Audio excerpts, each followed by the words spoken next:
Hi everyone, this is Dr. Michele Alignay, your family psychologist. Welcome to Coffee Break with Dr. Michele. I'm going to have conversations with you about family life, relationships, and faith, and I hope you join our conversations here at this YouTube channel. Good morning, friends.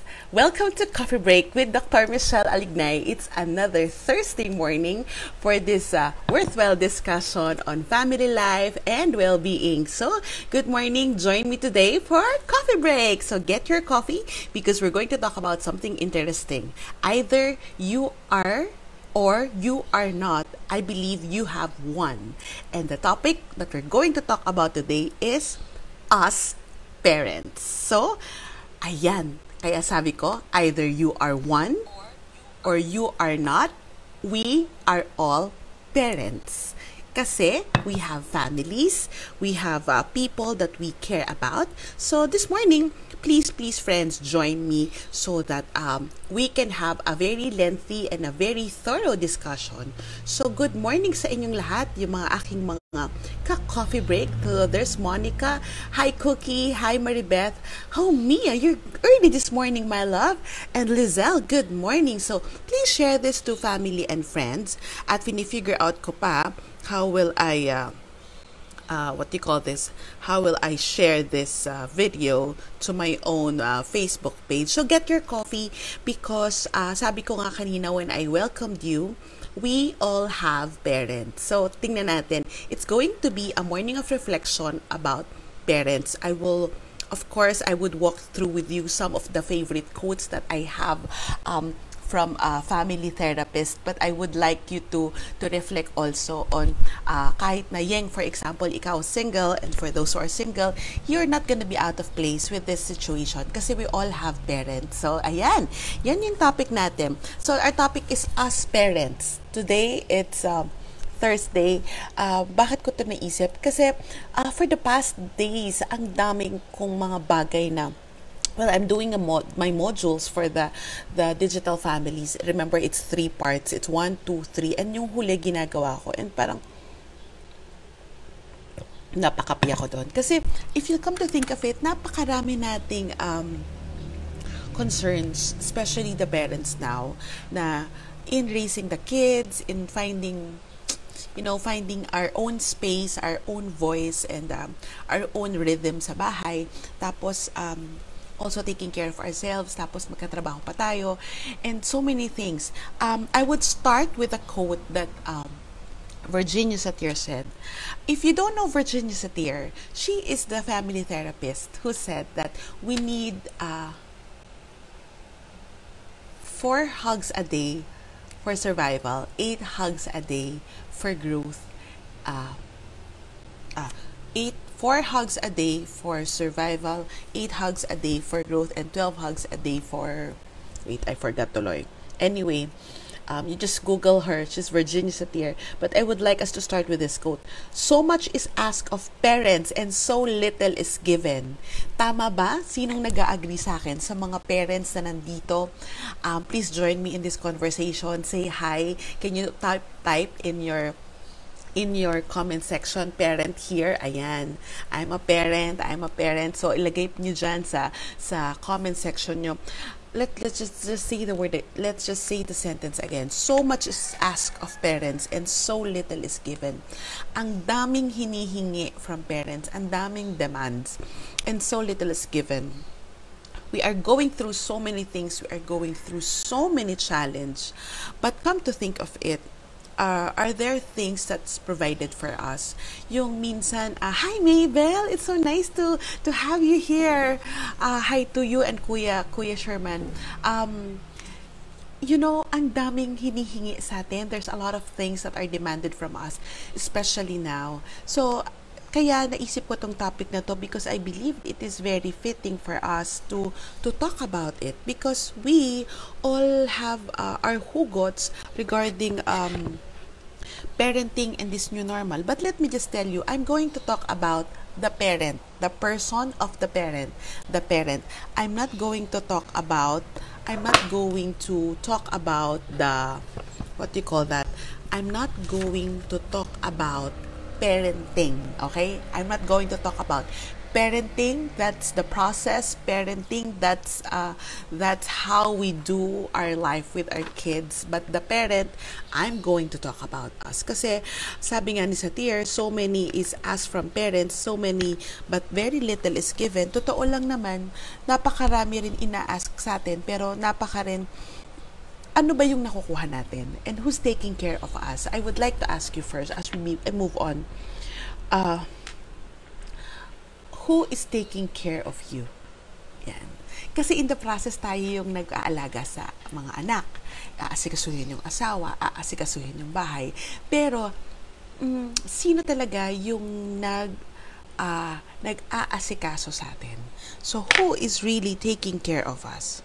Diba? So that's a very good question to ask. Who is really taking care of us? We are going through so many things. Iba ang demands ng buhay in this new normal. Well, actually, iba yung demands, but come to think of it, it's simpler. Mas simple yung mga bagay. And I love the simplicity of things in this new normal. So, I would like you to reflect on that. While there's too many demands, how can we just tune in to what is really important? Kasi ang nakikita ko dito, kailangan tayo na to upkeep ourselves, to take care of us, because nobody will really take care of us. Yun yung honesty. Kung gusto nyo sagutin, tanungin ko sa inyo, sino ang nag-aasikaso sa inyo? Honestly, wala. Because we are adults. We are responsible for ourselves. We are responsible for our well-being. Kaya nga, sinasabi ko, I'm always encouraging people. You take care of yourself. Parents, we need to put our oxygen mask first. Sabi nga, whenever there's an instruction before we take off in a plane, if you are with a child, before you put a mask first in the child, you have to put your mask first. So, even if you are a grandparent or a not biological parent, pero ikaw yung nag-aasikaso I'm not talking about biological parents here, because marami sa atin spiritual parents by role. So, we have to remember, our concerns are also, we have concerns. Parents, tanungin ko sa inyo, let's be honest with each other, right here, right now. Can you just put there, kahit na ano pa yan, huwag nyo kong bigyan ng sobrang far-fetched, ng sobrang laking bagay, maliit at basic. Ano yung concern mo right here, right now? Kahit ulam mamayang gabi, can you put it there at the comment section? What is your concern right here, right now? Can you put that in the comment section? What is your concern? Ano yung iniisip mo? Ano yung iniisip mo? Ano yung pinagkakaabalahan ng utak mo? At ano yung pinoproblema mo sa Tagalog? Pero what is our pertinent concern as parent? Please put that in the comment section. Maghihintay ako ng mga sagot nyo. Okay? Tingnan natin, ano yung mga concerns natin? Ano yung mga, sa Tagalog, ang sarap sabihin sa Tagalog, mga agam-agam, mga pinagkakaabalahan, yung pinag-iisipan, ano yung wino-worry. Ayan, tinan nyo, meal for lunch. Yan, totoo yan. Tayo rin mag-iisip yan. Ano pa? Di ba tayo rin mag-iisip ng yung mga damit na labada, papatiklop, kahit na sabihin mo na may magtitiklop or yung anak nyo alam nilang magtiklop, sometimes at the back of it all, we are still doing all this in the fiber of our being. Tayo pa rin yung nagko-command, diba? So, friends, ano ang mga pertinent concern nyo ngayon? So, aside from lunch, schooling ng anak natin. So, saan din yung budget that we need? So, paano na yung kanilang land. Too many tasks, not getting enough rest. Ayan, so no helper. Oh my God, mom of 3. And you're homeschooling. Wow, I honor you. Bills, disciplining the children. Realidad yan. Daily activity of my eldest. Sis, ba't mo iniisip daily activity of my eldest preteen daughter? Bakit mo siya iniisip? Yan yung ating kailangan ng everyday ulam. Anong uunahin na gagawin? Breastfeeding woes, everyday ulam, new activities ng kids ko. Okay. if you would notice, lahat ng concern natin, honestly, it's a product of how it's affected. Not all, but mostly. Yung concerns natin, how we look at this concern about the activity of the child, concern about the meals at the house, concern about the chores at the house, giving the best effort for our kids. Didn't you realize that these things are also product of how we are raised? This matters. How we look at our concern, not the concern per se. How we look at our concern are a product of our very own upbringing, kung paano tayo pinalaki. Because unconsciously, in the fiber of how we are raised, in the life scripts, yung mga thought patterns of how we are, it's also a product kung paano tayo pinalaki. Maybe some of us hindi inasikaso. So, we devoted, sabi natin, ay nako, sisiguraduhin ko na mga anak ko everyday aasikasuhin ko. Kung maliit yung anak natin, it's okay. Pero if our kids are 10 and above, I believe we are already supposed to be moving a little away by commanding to them what they're supposed to do. Kasi supposed to be they are already independent. So kahit paano marunong na silang maligo, marunong na silang mag-asikaso sa sarili. Monica, naluha ka sa tanong ko. Ano ba yung tanong na yan? Sorry sa dami ng tanong ko, nakalimutan ko. Can you please type that? Na-stuck ako sa tanong, naluha nga ako. Hindi masagot ng pangalawa. Yung ibig mo sabihin, yung sino nag-aalaga sa atin. Totoo yan. So, yung concerns natin, as I told you, because if you see our parents grow up in that generation, that they literally took care of everything. Or if they did not take care of everything, that the world is at their fingertips. Parang isang command lang nila sa bahay, kaya nilang gawin lahat. Kasi napakasimple ng buhay at napakasimple ng circumstances dati. So, now, we're moving into, we are product of our well-being. For example, how do we look at the home, learn from home or the education at home of our children? Yan ang isa sa pinaka-battleground ng maraming parents nowadays. Marami ang tingin nila, sila yung teacher. Ayan, thank you. Sino mag-aalaga sa atin? Many of you are thinking, or many, I'm not saying us, hindi ko talaga iniisip na ako yung teacher. Kasi inisip ko, ako yung parent. Kasi role naman talaga natin yung na parents na to monitor them, to check how they've been, to check their progress. I would be honest with you, I'm not the type of parent na nag-iisa-isa ng assignment sa anak.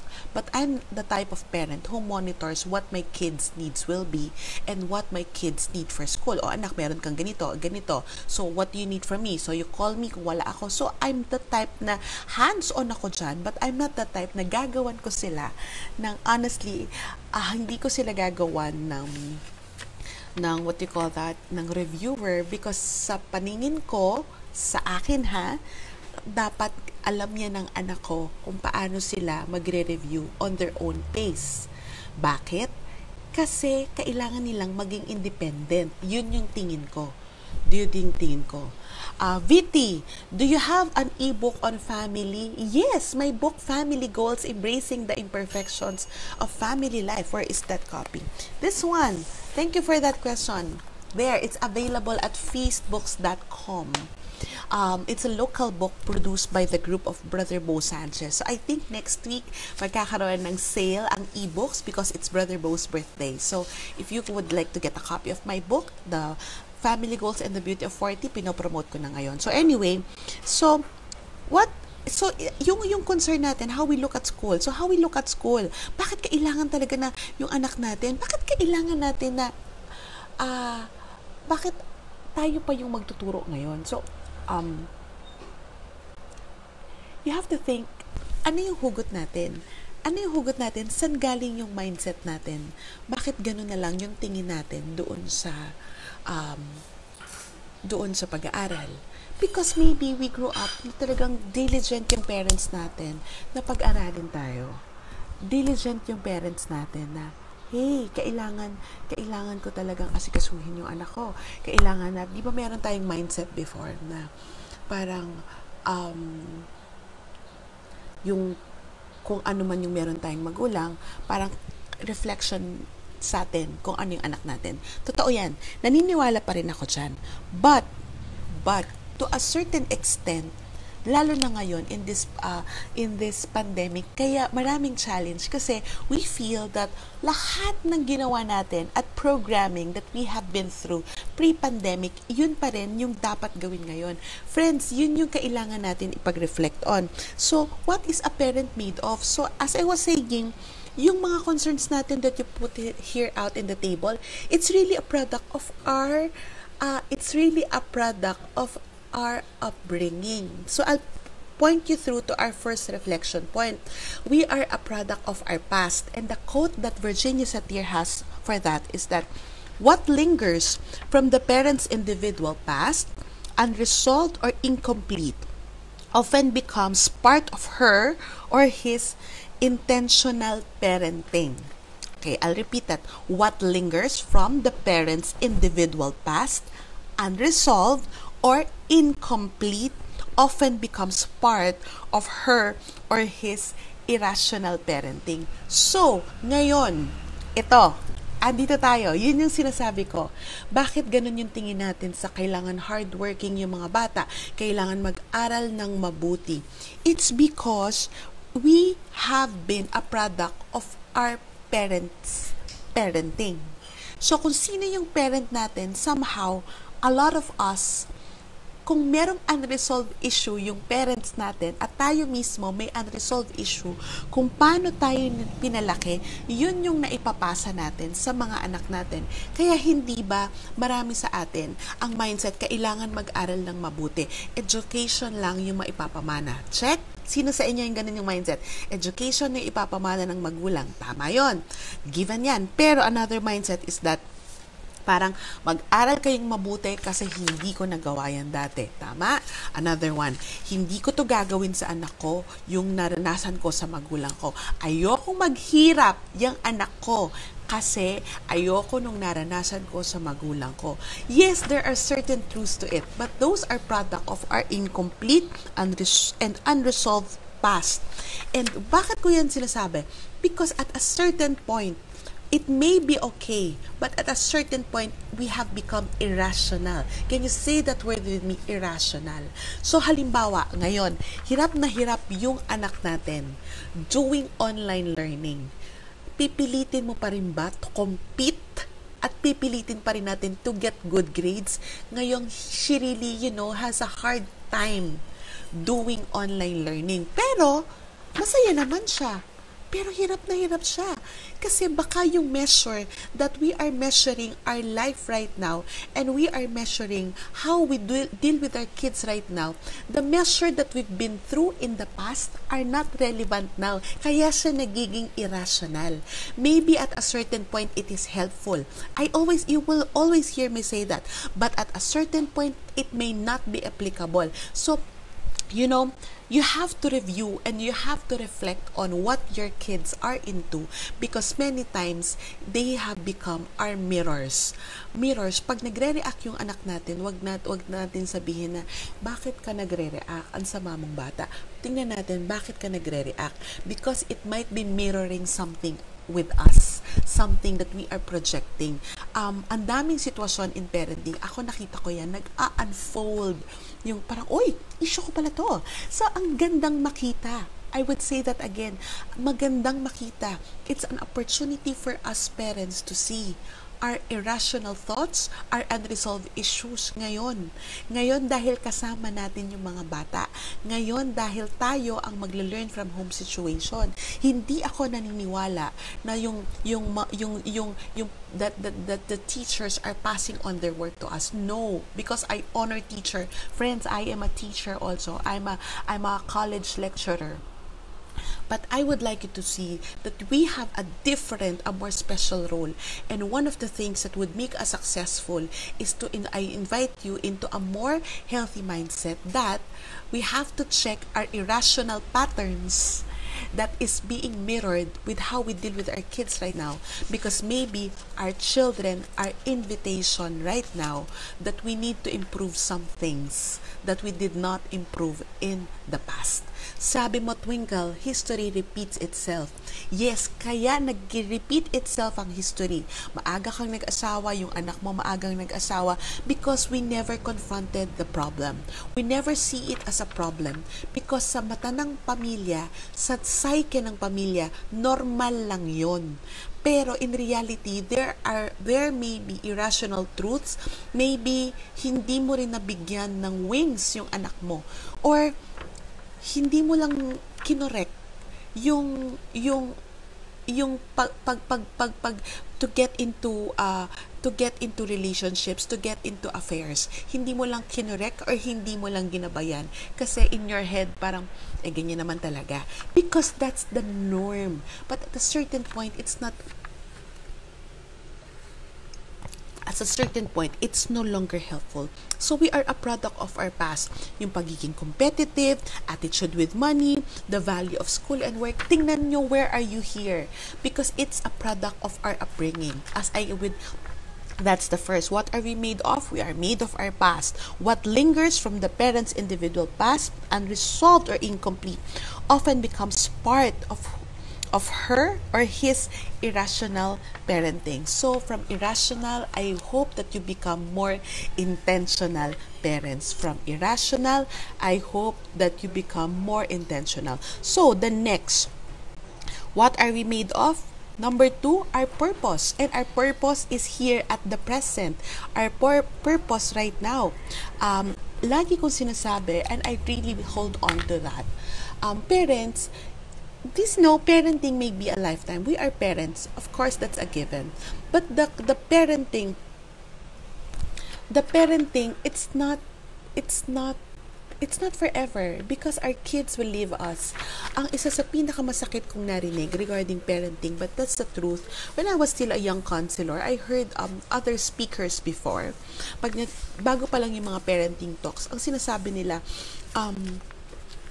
the greatest thing that we can give our kids is for our children not to need us. Parang, the greatest thing that we can give our kids is raise our children not to need us. Hindi ako kailangan ng anak ko. Come to think of it, it's true. It's true. Kaya, because there's purpose. And purpose, it's not a lifetime purpose. We are forever parents. Yes, that's nakatag na sa atin yan. But the parenting purpose, hindi yan forever. So ngayon, nasaan yung invitation?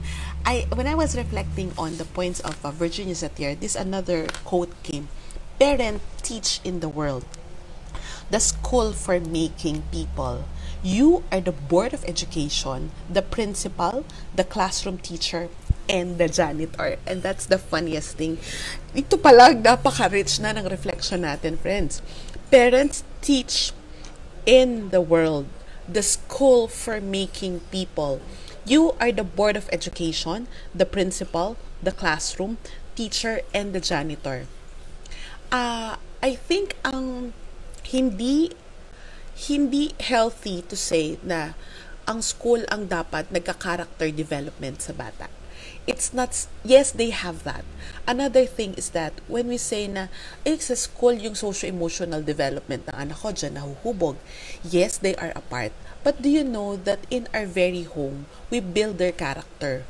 In the very home, we build their socio-emotional we develop them socio-emotionally. We develop their mindsets. Pagpasok niyan sa school, buo na yung yung fiber of how they think and how they see the world. Because hindi nyo nakikita, kasi unconsciously na po-program na natin at a very young age, 0 to sabi natin, 5, 6, 7, 8, napoprogram na yan. And we are at the school of making people. Take note, we are making people. Can you type that in the comment section? Making people. We are making humans. We did not make them via making love and having sexual intercourse, but we are making human beings with character, with the proper emotions, with the right morals, and in the right way of critical thinking. Us parents have a critical role to play in this new normal during COVID, and reflecting on what Satir said, that we are in the school of making people. Sana parents, if you are parents listening here, hindi natin pinasa sa school. Kaya tayo na marami sa parents na naririnig ko, nahihirapan because unconsciously pinasa na nila yung formation sa school. Hindi ba pag nag-aaway tayo, sinasabi natin, yan bang natututunan mo sa school? So, hindi natin ba nakikita na marami silang natututunan sa bahay? Yes, factor yung school, but in a study that I did in my doctoral dissertation, do you know that a child would just, pag ang bata, consistent ang school values at ang parents' values, mas nare-reinforce yung character. For example, spirituality. For example, religiosity. Yung mga values, pag consistent yung school values at saka yung parents' values, nare-reinforce yan. Pero don't expect that your child will turn out to be a good person kung sa bahay pa lang you don't deal well with each other.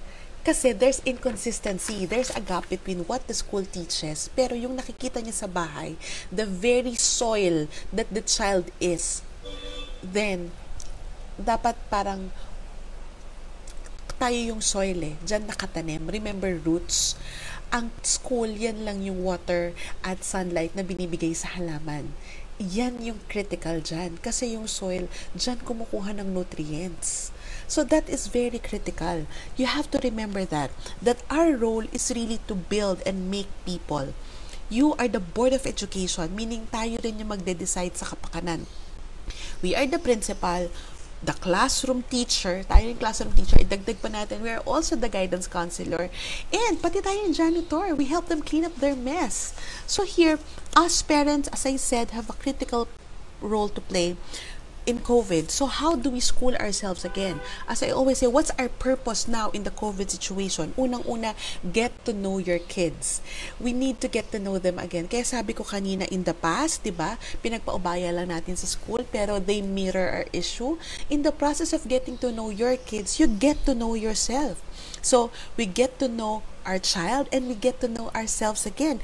And we get to see another purpose that we have is we get to reflect on our relationship. We get to see na, ay, mababaw lang pala kami ng anak ko, ay, pwede pa pala kami mag-improve, ay, talagang nagka-clash kami, pero kailangan makuha ko yung kiliti niya. Another is we learn from each other.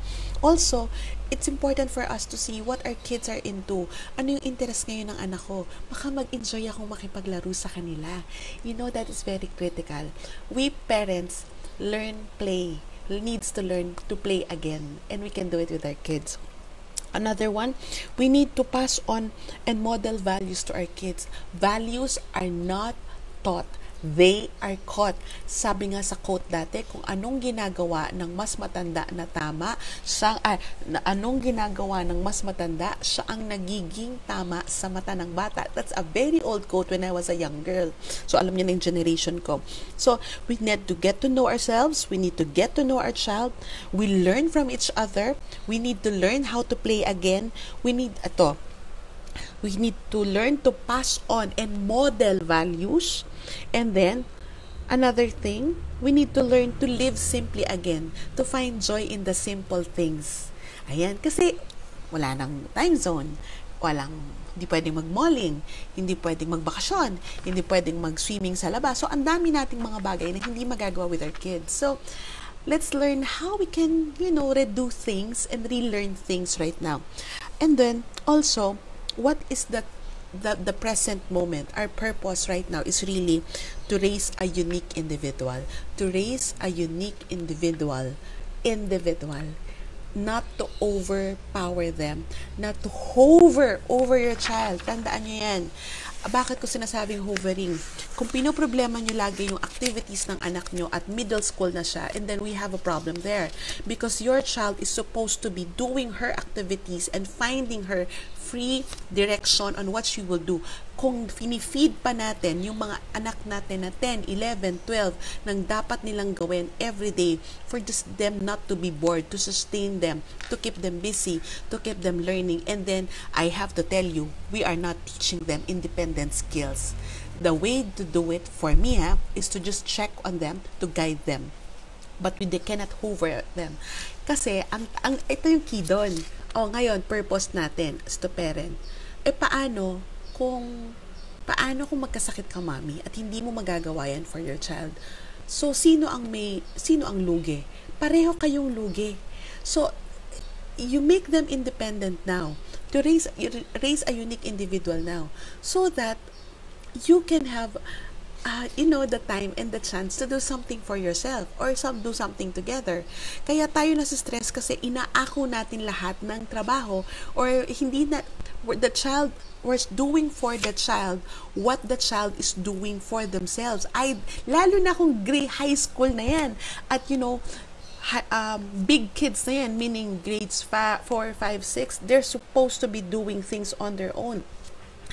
Nakakalimutan natin, parents, that a part of the present, diba? Ang una, the past. The second is the purpose in the present. And the third, we all have potentials. And in that potential, I would like you to reflect on another quote from Satir. Satir said, every word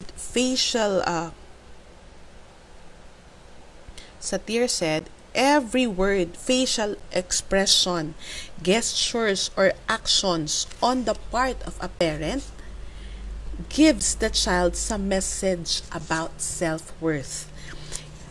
Every word, facial expression, gesture, or action on the part of the parent gives the child some message about self-worth, pagpapahalaga sa sarili. It is sad that so many parents don't realize what messages they are sending. So, friends, this is an invitation. I don't want to linger on this point, but you have your potential. You have the potential with your talents, your abilities, na wag mong sayangin. Yes, we are sharing it with our child, but do it for yourself. Don't only do it for them. Why? Because one day, our child will be on their own. Our child will find a life of their own. They might not need us, they might need us. And what will we do with our talents if all our lives we just devoted to them? Yes, it is not wrong, but you have to make sure that you still keep that thing for yourself. Tingnan nyo, kasi every word, facial expression, gesture, or action in the part of the parent gives them a message that about our self-worth, about your self-worth. So, we are building their self-worth. That's a different topic altogether, friends. Pero isipin natin, we are building their pagpapahalaga sa sarili. We are building their sense of self-worth.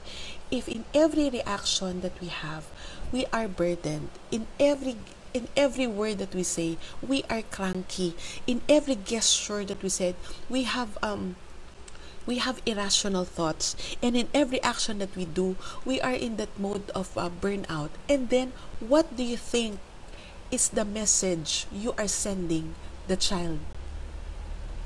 Sa tingin nyo ba, natutuwa pa sila? Ayaw natin na makita ng my kids see me as a strict mom. But I try to balance it. Because yes, I am strict. I'm the one who gives them the form here. But in reality, I don't want to see them to see me cranky. I don't want to pag nakita nila akong cranky, sabi ko, anak, sadali, wait, I'm sorry. I have to apologize to them so they will not feel that it's about them. Because I need to own it that it's about me. And I don't want to burden myself with over hovering on them, because they would just absorb all the stresses, all the negativity, and even the irrational thoughts that I might be passing. That's because I would like to pursue my potential, to focus my potential, to feel myself with how I do things, because that everything that I give my kids will be an overflow of the worth that I have with myself. That's how it is, so parents. Hindi natin ipapako. And I'll come to the fourth point. The first P, it's the past. The second is the purpose. The third is the potential. Look at your potential to hurt. Look at your potential as a person. Look at your potential to give life and to give love. And the fourth, the person. Parents, we are persons. Babalik ako dun sa unang-unang quote ni Satir. So much is asked of the parents, so little is given. Babalik ako dun sa tanong ko. So, sinong nag-aalaga sa ating magulang? Meron akong sagot. We take care of ourselves. Papasok pa rin po si self-care. Bakit? Remember this equation.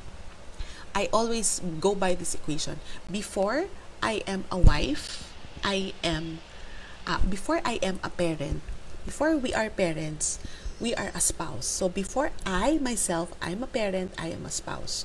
So the hierarchy is take care of the marriage so that the two of you will take care of the children. Tama?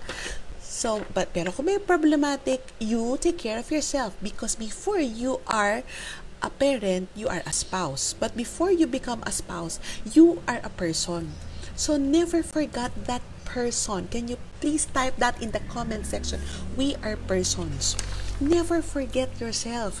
So much is asked of parents, yet so little is given. Friends, wag nyong maliitin, wag nyong ibelittle, at wag nyong ilugi yung sarili nyo. Alam nyo, minsan, I've come to that point, at a certain point in my life, feeling ko lugi ako. Meron akong feeling kasi sobrang dami kong burdens. And I feel that, hey, nobody cares. Nobody's taking care of myself. Alam ko, maraming parents ang nakaka-relate ngayon. Parang, who's taking care of me? Walang nagla-look after sa akin. Wala man lang nang musta, wala man lang nag-check, okay ka ba? Kahit tas kinikwento ko to sa inyo, kahapon lang meron akong ganyan moment. Ngayon, nandyan ako sa ganyan moment. Kaya, it's really an invitation. Each day, when we feel outwitted, when we feel lugi, when we feel burdened, it's always an invitation to check where is this feeling coming from? What is my emotion pointing me to? Bakit ako nakakaramdam ng lugi? Kaya wag kayong maging lugi. Punuin ulit natin yung sarili natin. Kaya yun yung call as parents. We need to take care of ourselves. Who will take care of us? Nobody but you. Nobody but me. Nobody but me. Can you all say that with me? Can you type that? Nobody but me. If you think that things are tiring, if you think that you are burdened with everything that's happening, now, who's stopping you to take care of yourself? Sabi mo, it's draining. So, who's stopping you to take care of yourself? Call a time out. Magluto ka ng sobrang dami today. 2 putahe. Bukas, break ka. I-deploy mo lahat ng pwedeng gawin. Kung walang gagawa at ikaw lang yung gagawa, wag mo munang gawin. Do something that will make you feel good about yourself. Hindi ko alam kung ano yun sa inyo, but yun dun papasok yung self-care. Friends, bakit ko to sinabi? Because so many is asked for parents, but so many is given. We need to learn the art of navigating in this crisis as we thrive through this crisis. Parenting in the pandemic is different. So please, check your past, check your purpose, check your potential, and lastly, not just check, but build your person. Nobody will build you. Hindi na natin pwedeng sisihin yung parents natin. Hindi na natin pwedeng sabihin yung kasi magulang ko ganito. Why? Matanda na po tayong lahat. Kung bata tayo, pwede tayong sisihin ang mga anak natin because they're still under their care. Pero hindi natin pwedeng sisihin yung parents natin. Kaya please, don't feel lugi. Don't feel that you are maxed out. Don't feel that I'm given too little. Give it to yourself. Give yourself a lot. Let us end with that quote. So much is asked of parents, so little is given, by Virginia Satir. Let me end with this quote by Dr. Michele Alignay. So much is asked of parents, so make sure that you give yourself as a person a lot, so you can have more to give your loved ones. As parents, we have a very, very critical role. As parents, nobody but us will help us. Remember that. As parents, nobody but us will help that. So make sure that you take care of yourself so you can give more to other people, because we are playing a very critical role in raising our kids in this pandemic. Friends, and I would end with this coffee break by promoting, ang dami na nag-register, so please secure your slot soon. Digital Families 2.0, that's the workshops that I will conduct July 15, 22, and 29. You can choose one or choose to enroll in 3. The 3 is cheaper. If you would ask me how much, 500 per session, two sessions it's 900, 3 sessions it's 1,200. Why is it sulit? It's an investment for yourself, so you can help yourself better in raising your digital kids, because we all need an upgrade. We parents, so much is asked for parents, so little is given. This digital families is for parents like us who are challenged by the digital age and challenged in this pandemic. I assure you, your investment fee is not just for you, but it's for your family. Thank you, and I hope you join me on that private workshop. You can check more details at this Facebook page. And please, don't forget, share this episode to other friends. And if you have more questions, or maybe you have other topics that you would like us to explore, please comment in the comment section so I can read through it. Thank you, and happy Thursday. May you be blessed. See you again on Tuesday for another session of Coffee Break. But please, join me in my Digital Families Workshop starting next week. God bless you, and thank you. Us parents, we need to help each other.